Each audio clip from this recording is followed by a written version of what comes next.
Hi, everybody. Welcome to another edition of the Southeastern Sports Network podcast. I'm Robbie Rhodes, along with Mark Willoughby, the voice of the Lions, Harris Beal, the color commentator for the radio network, and our sideline reporter and host of the Inside Southeastern Football Show with Frank Selfo, Alan Waddell. Guys, good to be with you tonight. Great to be here, Rob. Hey, Robbie. Absolutely. Lions take a tough football game, a tough loss last week on the road at Mississippi State against the Mississippi State Bulldogs in Starkville, Mississippi, 48-7. Maybe you could argue it was a closer game than the score indicated. The Lions had a great drive, a 16-play drive to go down 10-7 at one point. The Bulldogs came back and scored and got 10 points there before the end of the half, and then the game kind of snowballed from there as we went into the second half. Mark, we'll start with you. Just your takeaways from the game this past weekend. Well, I mean, it's typical FCS, FBS, Power 5 type matchup, but I thought Southeastern competed very well in this football game, especially for 2.5 quarters. The game was competitive. It was 10-7 with about a minute and a half left to go in the first half. Mississippi State scored to go up 17-7. Southeastern got the football with a chance maybe to put a drive together and score right before the half, make a 3-and-out, and turn the ball over, a short punt, left a short field for Mississippi State to tack on a field goal. But the third quarter played pretty evenly. Mississippi State scored right at the end of the third quarter to go up 27-7. And, of course, as we all know, as we headed to the fourth quarter, it all really turned on the punt block, which Mississippi State scored to go up 34-7. I think at that point, Southeastern really started subbing liberally and kind of got away from them. But I think for at least a half into the third quarter, Lions made a good showing of themselves. And Mark, I think it's making some great points. Harris, your takeaways from the game overall this past Saturday? Well, I thought we matched up physically really well in the first half. I thought our D-line came out and really came out pretty electric, stopping their offense in their first series, going with a quick 3-and-out, I believe. And I thought for a chance there was no difference in competition in the guys that they have versus our guys when it comes to quality of play. Naturally they're going to have 85 guys on scholarship, and we have 65? 63. Yeah. 63 guys on scholarship. So the depth is definitely a difference maker, SEC to FCS. But I thought we came out effective defensively. We just had a few mistakes early on, like Robbie and Mark said, that it just kind of snowballed and game got out of control. But I thought we came out and matched their physicality, which is pretty impressive in my mind, and it's a good thing going forward in this season. All right, and your takeaways, Alan, from the game this past Saturday? Well, I think you come out of the game concerned a little bit about quarterback play. I thought that was one of the kind of surprises of the game. We've been going to practice and watching camp, and both guys are kind of splitting the reps. And Eli came out as he was listed as the starter on the depth chart, but actually Zachary Clement ran out there for the first possession. And just to be flat honest, we didn't get very good quarterback play from either one. I thought Eli probably looked a little better. He was the one that executed the drive, but this is a program that under Coach Selfo's tenure and under Coach Greg Stevens, we're used to elite quarterback play. And, hopefully we're going to get that. If you look back to last year when we played UL Lafayette, we kind of sat here with some of these same concerns going, man, it's a big drop off from Cole to this next group. But, as the season went on, they kind of figured it out. And, we got more dynamic in the passing game. And I'm expecting that to happen again this year. But I think there's certainly some question marks. But now, a lot of that has to do with Mississippi State as well. That's a very good defense. To echo kind of what Harris said, I'm down there on the field, and obviously they're a Power 5, they're SEC, they're a 9-win team from a year ago, a bowl winner. But I thought our guys kind of look like their guys, and that's always certainly encouraging as we get into league play and get into FCS matchups, because I feel like we're going to have some advantages on some of the teams we're going to play.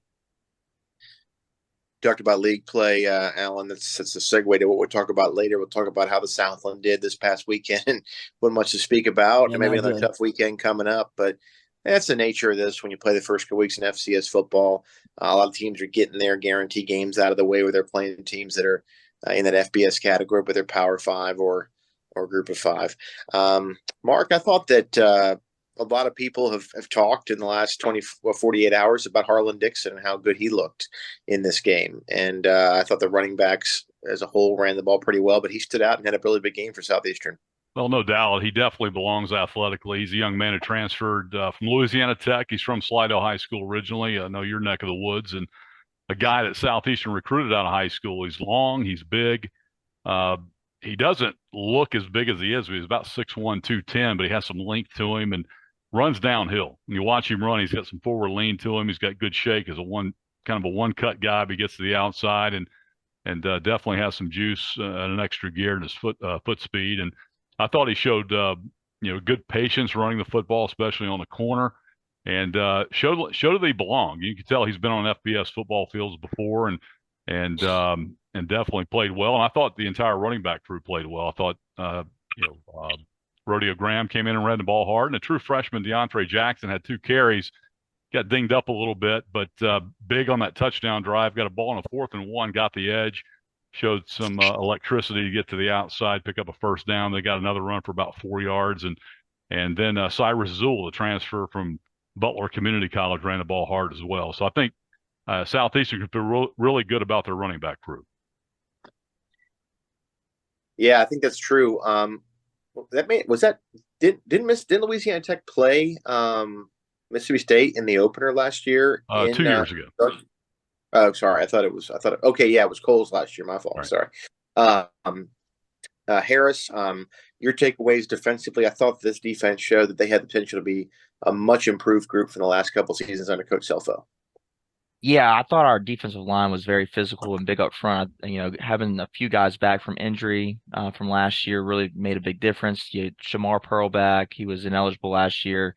He's a difference maker on at the end position.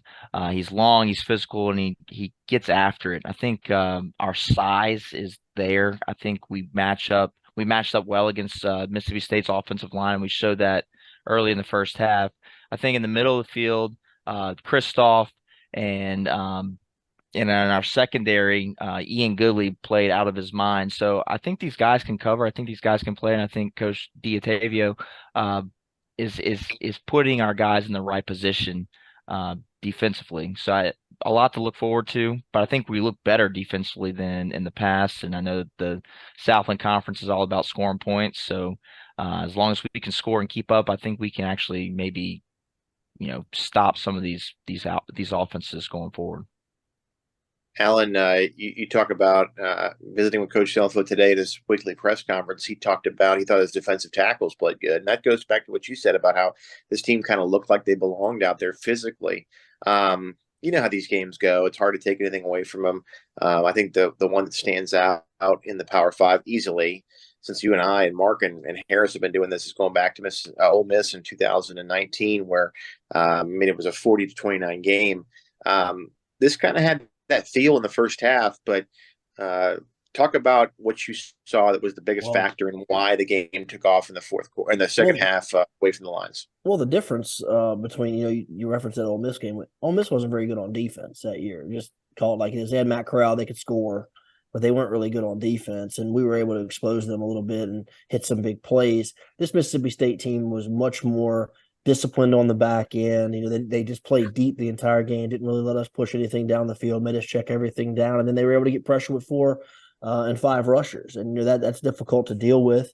On the defensive side of the football, I thought our defensive line played well. I thought our front 7, when you look at it, probably with about 4 minutes to go in the third quarter, they only had about, they were averaging like 3 yards a rush or 3.5 yards a rush. And they really added on some rushing yards late in the fourth quarter. I mean, the play that stemmed the game is 27-7, first play of the fourth quarter. They block a punt running for a touchdown. And I'm not saying we gave up by any means, but I think Mark alluded to it earlier. We really made a lot of substitutions at that point, brought a lot of younger players in because, everybody thinks about it from the FBS standpoint of, hey, we don't want to get guys hurt in these matchups. Well, it's the same thing for us as well. We want to get out of there, get our check, get our money for going to play that guaranteed game, but get out of there healthy. That didn't happen for us a year ago. We lost some guys in that UL game. We lost some guys in that Florida Atlantic game. So getting out of that game with some good things that we were able to show on tape, but really get out of there healthy, I think is certainly was certainly a positive. Yeah, and I think that's the big takeaway here for us is we were very healthy coming out of this game. Another FBS coming up South Alabama this week. We'll talk about that in just a minute. Let's quickly talk about this Southland Conference. And, we talked about the FBS games, but Thursday was a bad night for this league to match up against FCS. You take a look at the 3 Thursday night games in the Southland. Sacramento State came down to the Bayou to play in Thibodaux against the Nicholls State Colonels. Nicholls had a couple touchdowns late to make it 38-24. But I think you watched this game, Mark, pretty much fully. It wasn't that close, I don't think. Sac State's a good team coming off of a quarterfinals finish last year. Maybe not as good as they were last year. Then you look at Idaho, a team Southeastern played in the playoffs last season. They kind of just totally dismantled Lamar in Beaumont on Thursday night, 42-17. And then UC Davis destroys Commerce 48-10. Those are the Thursday night games. So those don't look. I'll have you comment about it in a minute. Houston Christian defeats Arkansas Baptist Division III team. UL Lafayette beats Northwestern 38-13.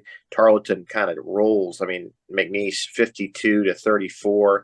UIW, a game people thought they might upset UTEP, who had lost in the week 0, but UTEP, the Miners, they win 28-14 against UIW. Mark, Tarleton looks unbelievably scary. I know you think that from the way they played against McNeese, but a line opponent coming up here down the road in September. But Mark, your takeaway from the Southland in week 1. Well, let's go back to Thursday night. And in defense of Texas A&M Commerce and Lamar, they have new head coaches, and there a lot of turnover in their roster and also their coaching staff. So the first games, you got to kind of give them a pass, especially against the type of competition they played. You got Idaho's got everything back. Those 2 great receivers, Giovanni McCoy, the great quarterback, all their offensive line of defense. So, you got to give Lamar a pass. Texas A&M Commerce playing a very good UC Davis team, a team many people thought should have been in the playoffs last year. They got a lot back, and they just went in there and took care of business. And then, of course, Nicholls State against Sacramento State. That was a game that was close, but it really shouldn't have been. And it ended up 38-24. But I think that's a game. I think if you watched it, Sacramento State really controlled the entire way. Nicholls got a couple of breaks, kind of kept the game close, and finally Sac State was able to pull away in that one. But Nicholls did rally to make it respectable. And then, of course, McNeese against Tarleton. Tarleton we talked about last week a little bit.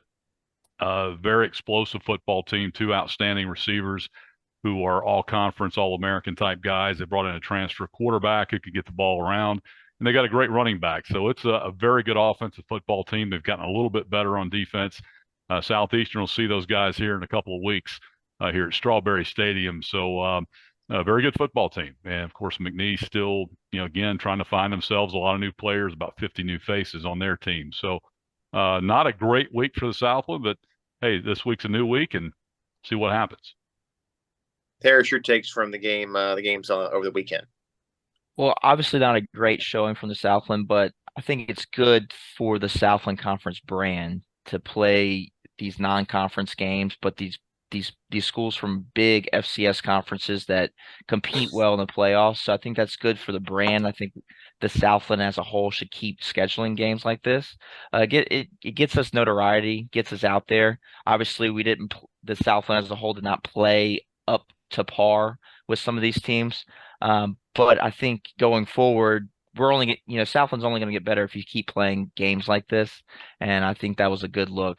But I do think that Nicholls, I know that the score was 38-24. I watched a little bit of that game, and they did struggle. They weren't super, super impressive, but I think the one that really caught my attention was, like Mark said, Tarleton State and McNeese. Just McNeese has this. They're a staple in the Southland Conference, and they just got manhandled by a newcomer in Tarleton State. So, something big to look forward to, going on to the season. But I think Southland should keep scheduling games like this. Yeah, you make good points. That's what it's all about, is what that committee can see as a group at the end of the year. Alan, your thoughts on the weekend? Yeah, it's great to schedule. We got to win some, and this weekend's big. I think UIW is playing Northern Colorado. That's a cross conference game with the Big Sky. That we need to win that game. When I say we, I mean the Southland Conference. UIW for me, I was really anxious to see what they look like week one. We all know what kind of team they had a year ago, went to the semifinals, probably should have got to the national championship game. They were better than North Dakota State that night and just kind of let one get away from them. But, I don't know if anybody, Georgia might not have held UIW to 14 points last year. I mean, they could score on anybody. I mean, they could really, really score the football. And they were held to 14 on the road against UTEP. UTEP is a good defense. But Vegas actually had UIW favored in that game by a couple of points. So I was anxious to see what the offense looked like without Cameron Ward, without Lindsey Scott. Now it's Zach Calzada.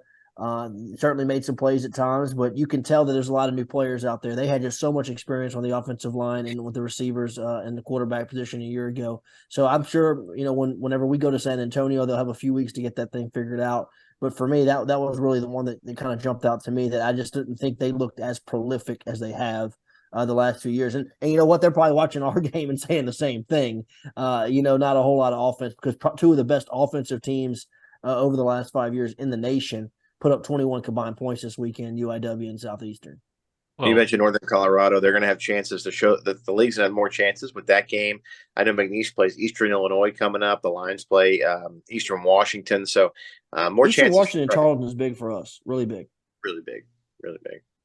Well, going back to UTEP's good on defense. So, they held Jacksonville State to 17 points and then UIW to 14 points. So and Jacksonville State has everybody back from last year. And despite us holding them to 14 points, they scored on everybody they played. So I still think UIW is a prolific offense, a little bit different, maybe not quite as mobile at the quarterback position. He's more of a pocket type passer. He can move around a little bit, but certainly not like Cameron Ward and Lindsey Scott last year. So that makes their offense a little bit different, I think, to defend. But they look good. They have transfers. They're good on both sides of the ball, and they're going to be formidable. As it's going to be a tough schedule for Southeastern. We talked about obviously South Al coming up this week, and Eastern Washington. We mentioned that one, and then of course Tarleton coming up before we get to league play. So it's going to be an interesting next couple of weeks. All right, guys, jumping to the opponent this week, South Alabama. The Lions are over in Mobile. It's a 4:00 kickoff. You can catch it here on the network and also on ESPN Plus. Some little notes on this team. Major Applewhite is the offensive coordinator for the Jaguars, a guy who's been around a lot of places, and he'll go up against Billy DeTavio and this line defense on Saturday. The head coach at South Alabama used to be on the staff with Greg Stevens at Eastern Illinois. And then you also have Gus Bradley, who was worked with Coach Selfo with the Jacksonville Jaguars. His son is the quarterback for USA this weekend. So looking forward to it. I'll make the trip this week. I'm excited about that. Mobile's a great place. I'm excited to see this.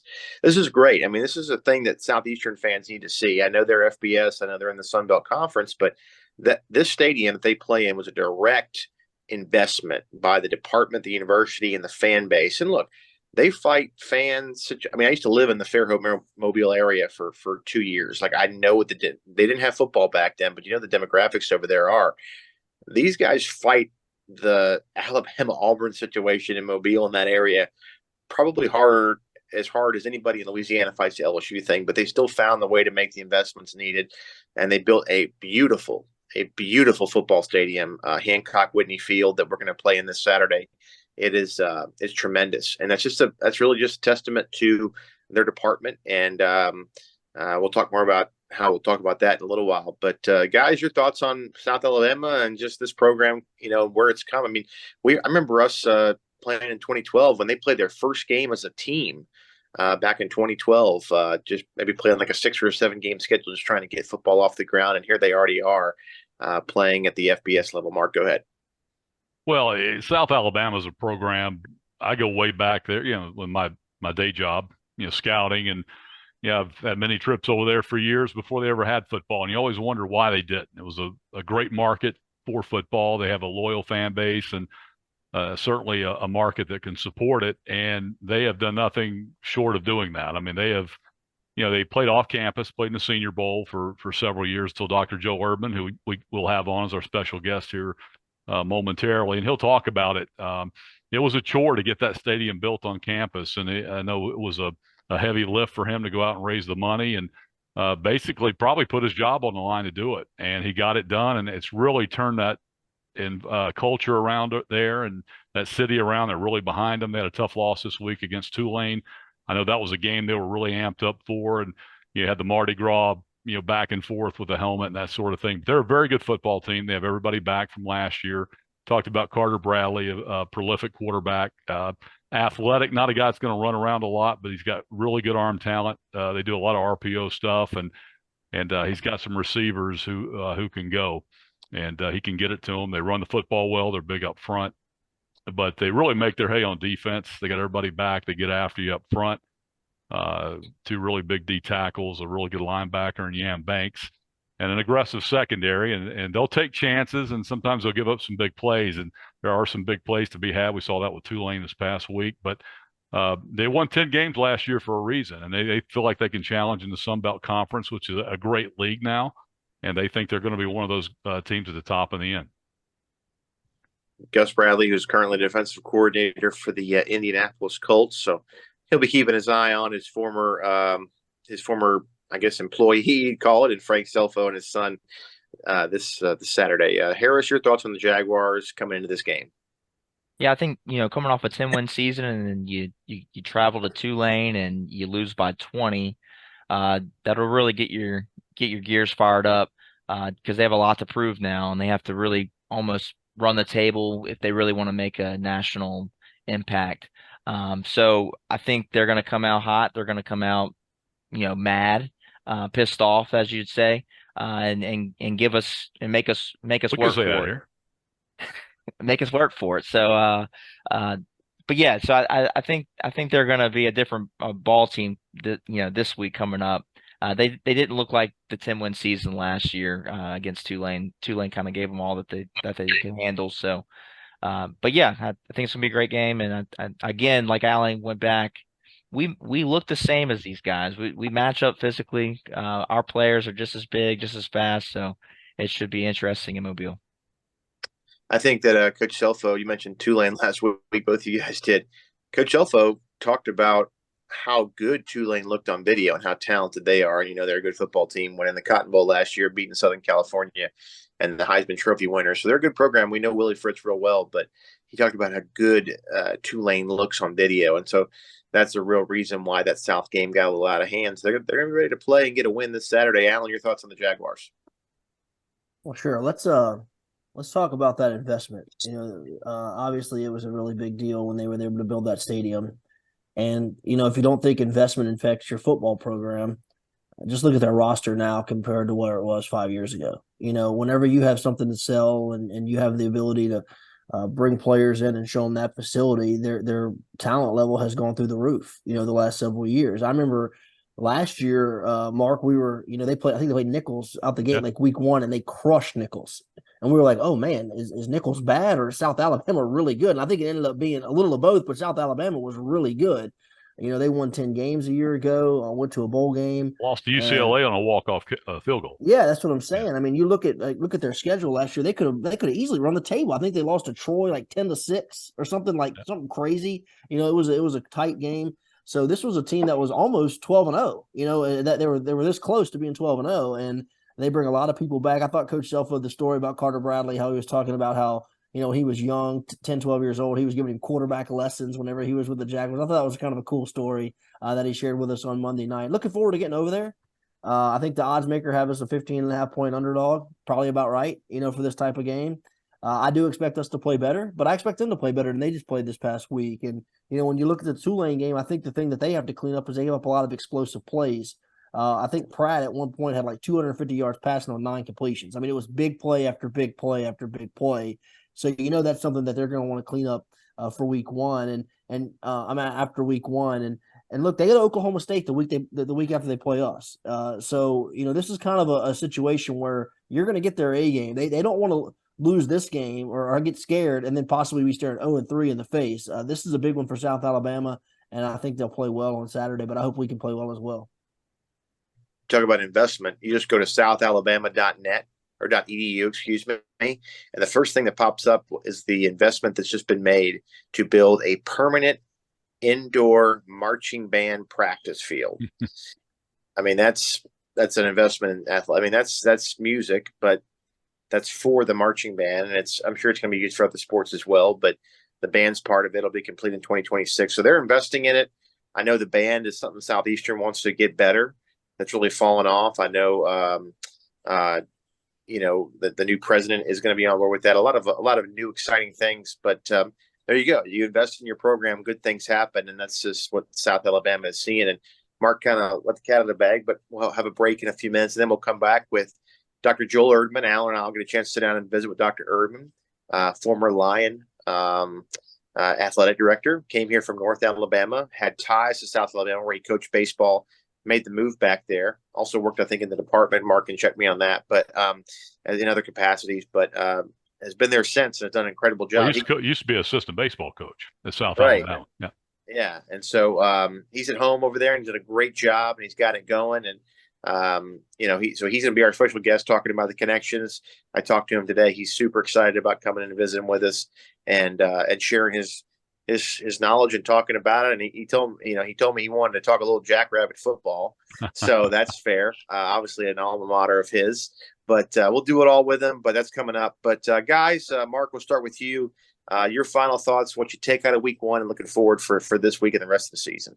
Well, I think we got what we wanted out of week one. That was to see where we stood physically with an SEC football team. And I think by and large, we held our own in that football game. Probably didn't play as well. And I know there's fans get their hair on fire about final scores, and you see a 48-7 and you think you didn't play well, but all 48-7 games aren't equal. And a lot of times a team comes out, scores 48 points in the first half, take all the starters out, and it may gets a little bit closer and it's 48-7 that way. And then you got games like ours, which was 10-7 late in the first half, 20-7 late in the third quarter. You're just a couple of plays away from getting right back in it. And then they pull away late after a couple of mistakes. So I think Southeastern can clean up, the false starts. You can clean up the busted assignments. You can clean up the personnel issues, getting guys on and off the field. I think that coaches can coach. I think quarterbacks are going to play better. I think obviously the environment had a lot to do with it. It wasn't your typical, we went to LSU back in 2018 and it was boring. They were just sitting on their hands. It got loud before the game, and then it was just kind of LSU's mailing it in. Ole Miss, there was nobody there that day. This was Zach Arnett's, first game as a head coach. You had Mike Leach, passing away. You had the tribute there, and then of course Jimmy Buffett passes away the night before, and they're all parrot heads in Starkville. So they were really amped up, and they stayed that way. The cowbells were going. So I think that bothered us a little bit, and we really didn't try to take any shots. I really believe we played it a little bit conservative offensively, and I think. I don't know if our coaches will admit that, but, I think going in, they probably want to say some things, for this week and next week. So I think you'll see us open up the playbook a lot, coming up this week and next week. And so I think going into South Alabama, we're in pretty good shape. We just got to, clean some things up and get rolling. Great points, Mark Harris. Same question goes to you. Yeah, I think this week going forward, just where are we at offensively? What's our identity? Are we going to still do the 2 quarterback system? Are we going to see more Eli? Are we going to see more Clement? That's what I have to look forward to this week. I think defensively, we have the athletes, we have the talent to stop anyone. But it's going to be a great week. I'm looking forward to it. Be down in Mobile and get to play in that new stadium, a nice stadium. I'm going to take a lot of pictures and take a lot of notes. So awesome, Alan. Yeah, looking forward to getting back after it on Saturday, and we've talked. Mark just kind of alluded to a point that we thought we looked a little conservative offensively in this game, and I think that has to do with concerns of blocking their front and wanting to take shots, and you got to be able to do that. But I thought Mississippi State was a little vanilla as well. So one of the questions I want to see is this South Alabama team is going to push the ball down the field. I didn't think our corners really got tested a lot in that type of action where they're really challenging us one-on-one man coverage down the field. We didn't have to defend a lot of that this week. So how do we look against a team that really going to try to press it on us? And I think they're going to, and especially next week they're going to press it on us because that's what Eastern Washington does. They want to throw the football all over the field. And then offensively, I want to see the big jump from week 1 to week 2. And listen, we've been watching this team for the last several years, and it's no accident that we're good on offense every year. We're very well coached. We run a very complex scheme with a lot of personnel groupings and different formations and motions and misdirection. We kind of throw the kitchen sink at people, and I'm anxious to see this offense evolve over the next few weeks. And I'm with Mark. I think we'll see a little more of what we're used to this weekend. I think we'll open it up a little bit, but I think we're going to have to, because I think South Alabama. I'm not saying Mississippi State wasn't trying to score, but I didn't think they were super aggressive of trying to hit big plays on us. It was a lot of running, trying to really kind of establish some identity of what they want to be under Zach Arnett. But I think South Alabama this week, especially after what happened in Tulane, I think they're going to really come out hair on fire and try to push the ball down the field on us. That's awesome, guys. Well, we appreciate it as always. We'll have Dr. Erdmann in just a few moments for a little visit with him to talk about the game coming up this weekend and all things athletics that he'll bring to us.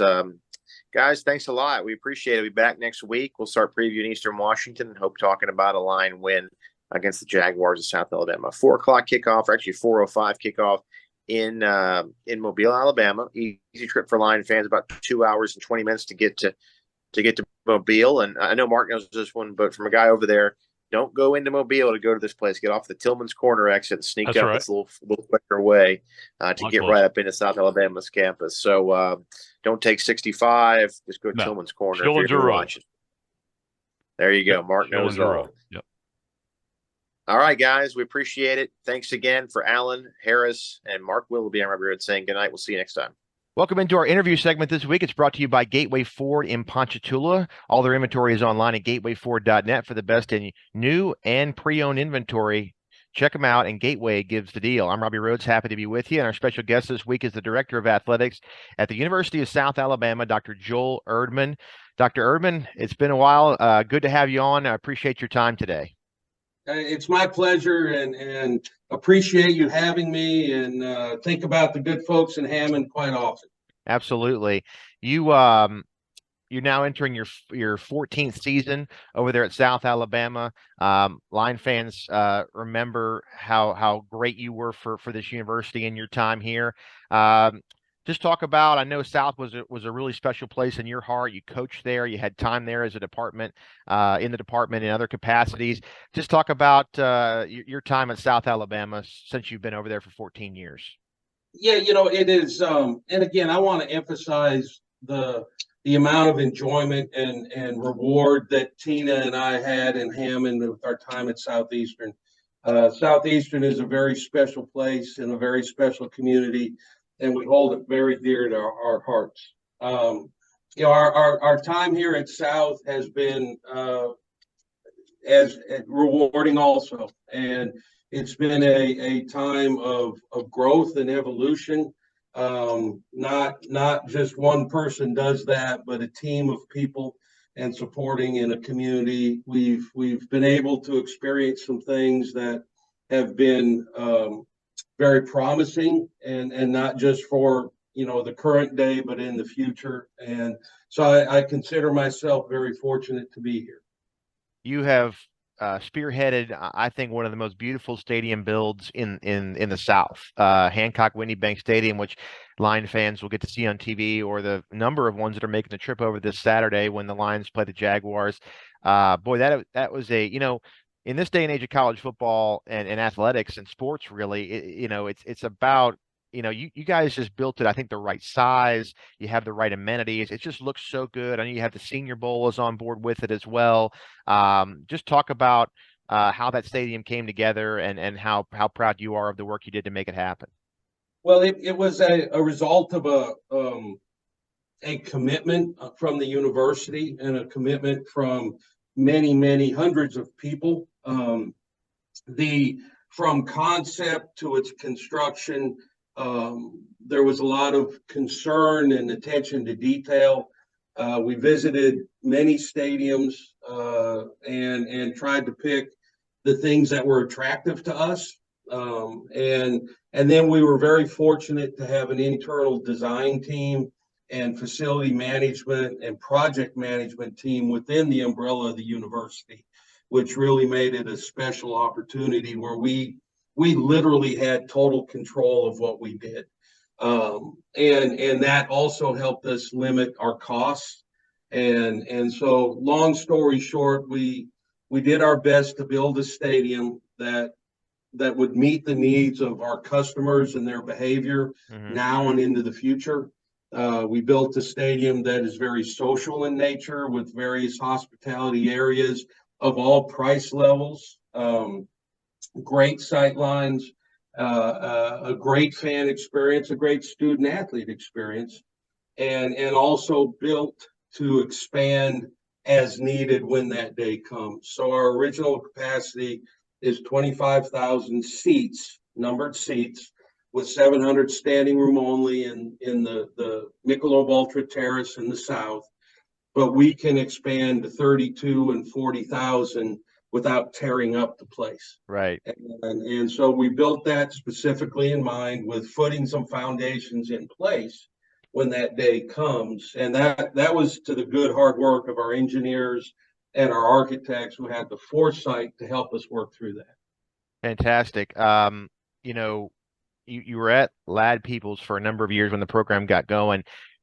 This is probably an easy question for you to answer, but how important has that? I mean, how much more interaction from the community and the fans and the students just making that short trip from Lad Peoples back to campus?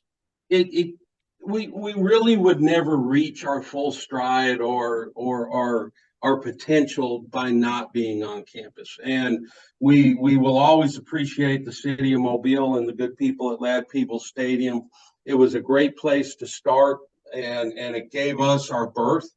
But the day needed to come where we were on campus. And the main focus there is to take advantage of our campus, which happens to be very spacious and very green with a lot of trees.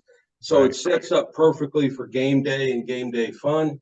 And then most importantly, in my opinion, we're able to allow our students who are living on campus to stay on campus on game days.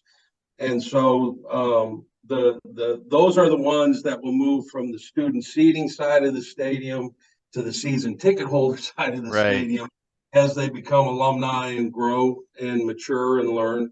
And so it has responded. It's done what we have asked it to do. Our game day festivities are fun and tremendous. People love to come to campus. We're very fortunate to have a good number of arteries for traffic flow, ingress and egress, so we can manage traffic in and out. We're very manageable, and in my opinion, customer friendly from a pedestrian standpoint. There's plenty of green grass to pop tents up. So the game day environment and being on campus that leads into that football game on that day, we're seeing that pay off for everything, from the sport of football itself to all our other sports and recruiting, to the evolution of campus and our alumni and students.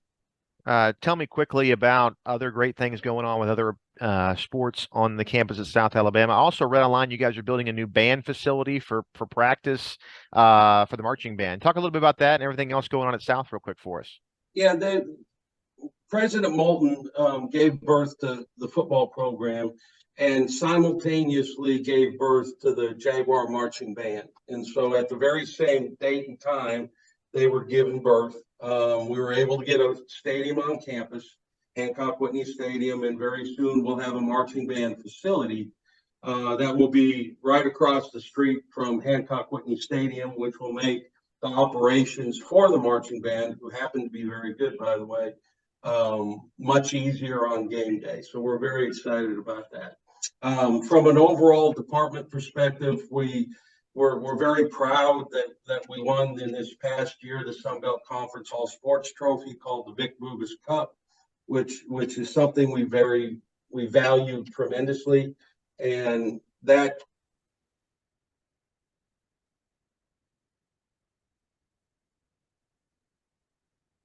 sport, all 17 have the same expectations to compete for championships and do it the right way. And so that is the result of the good work of our head coaches and our administration and support staff. and the campus community as a whole. So we're always looking for ways to get better. You know, you're never as perfect as you want to be, but we're in a pretty good place in time, and very fortunate to have that and very proud of that. That's awesome. Talk about the Sun Belt Conference quickly. You know, I think you go back 15, 16, when you were here at Southeastern, the Sun Belt as a football league was trying to just emerge. Obviously, South Alabama wasn't playing it at the time, but now you guys have risen up, and I'm just talking about the football side here. Y'all are risen up to be probably the second best group of 5 conference football-wise, right there with the American really in the country. And just talk about the league's growth since you've been at South Alabama. Yeah, you know, through what I would call 2 rounds of realignment, we have, through our good work of our commissioners and our presidents, CEOs, and ADs, we are in the strongest position we've ever been in our history. Our membership makes sense. Our membership is similar in our characteristics. We're regionally sound. We're driven by divisions in most of our sports, which allows for regional rivalries. And you know, knock on wood, humbly speaking, I think we're the best, or we're going to be the best group of 5 football league in the nation. And that's due to the commitment of all those schools in the Sun Belt Conference. And not only in football, but if you look across the board at all our sports, they are highly competitive on a national scale. You know, some very, very competitive. Baseball, softball with multiple at-large bids for the NCAA tournament, and other fall sports. The hoops, basketball, men's and women's basketball is arguably one of the toughest leagues at the group of 5 level or similar. So we're very proud to be in the Sun Belt Conference, and it's a great league with a lot of like-minded leaders, and we're fortunate to have the leadership of Commissioner Gill. Also, Keith Gill is the Sun Belt Commissioner and has led us down the path that is very bright. So we're very happy. And fantastic.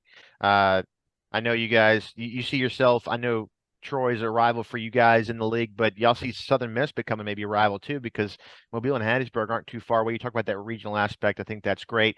Jumping over to the community Mobile, you know, I lived in Fairhope for 2 years. I played golf at Faulkner State before transferring to play at Southeastern. So I know that area really well. I had friends that went to South. I was up there. I remember playing Azalea City because University of Mobile used to host a tournament there, which is right by you guys. I know what that community is like. And I think, you know, you guys, I mean, it's reality. I think you guys face some of the same problems maybe Southeastern does. We're 40 minutes from Baton Rouge, right in the shadow of LSU.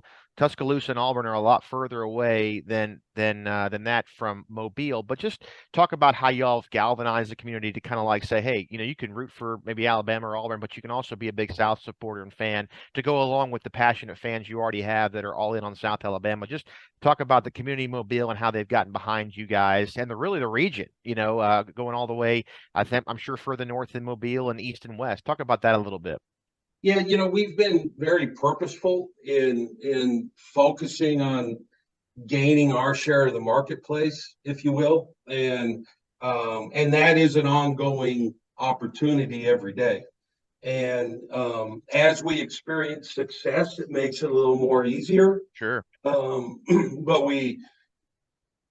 I think it's fair to say we as an athletic program, we as a university, have been aggressively pursuing our community and its members, and it is, I think, well, I know we are making inroads. I think there's a couple pieces to that. We have to first start with our students who become our alumni and get them both feet in the circle. And so, but that will be a delayed gratification. So later on, we'll see the fruits of that labor. But at the same time, the narrative you stated is true. We'd love for you to be Jaguar fans through and through. You can have loyalties to more than one school, but we think that for the good of the city of Mobile and our surrounding community, what's good for Mobile is good for South Alabama, and what's good for South Alabama is good for Mobile. And that resonates through our university president, Joe Bonner, through the mayor, of the city of Mobile and other leaders in the city of Mobile, whether it's business or elected officials, that people are really putting our arms around each other as its university in our city, and capitalizing on each other and pushing each other's desires forward in a unified fashion. So that is happening, and it is tangible and it is real, but it doesn't happen unless you really focus on it and sell it and make it real. Absolutely. Talk about the new thing in college football. How I saw a little bit on y'all's website about it, but how are y'all tackling the NIL thing at South Alabama a little bit? You know, we're fortunate that we're in a metropolitan area that has businesses, business leaders, people who, as we expose them more to us and they understand who we are and we understand who they are, they can support the university, they can support the athletic department, they can also be involved and support our student athletes through name, image, and likeness. And we have made inroads into that. And I think we're in a pretty good place in consideration of our peer schools and who we compete against. There is a collective that does exist that supports all our student athletes, and that's called JAGS Impact. And it is led by a good number of alumni and ethical people and business leaders who are doing things the right way and within not only the letter of the rules, but the spirit of the rules. And you could argue what rules really exist, right? Right. We're fortunate to have them and their good efforts in positively impacting our student athletes. So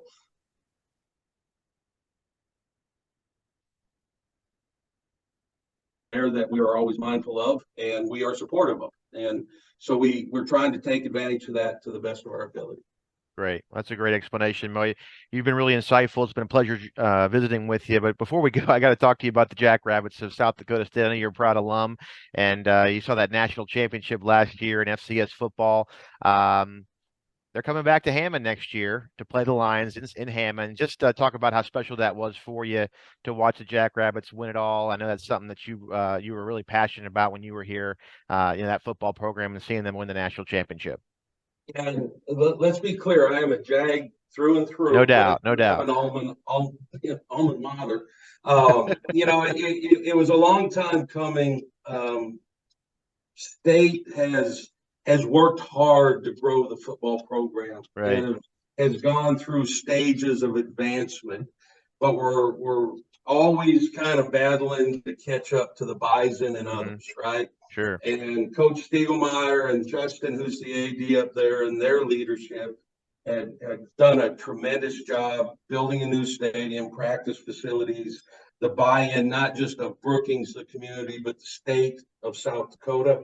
And so it's very rewarding, and you're proud of where you went to school in undergrad. And to have them win that national championship, that, believe me, that has been on the radar for a long time. Absolutely. And very happy for the kids and the university and those that they represent. Well, Dr. Erdmann, we really appreciate your time. It means a lot. You come on here with us, just chat, and we're watching you from over here. What you're doing at South is tremendous, and wish you all the best of luck. Hope for a great game on Saturday. Looking forward to shaking your hand and seeing you on Saturday. And again, thank you for your time. Thank you, Robbie. Appreciate it. All right, Dr. Joel Erdmann, special guest today, and we'll take a break and kick it back after this.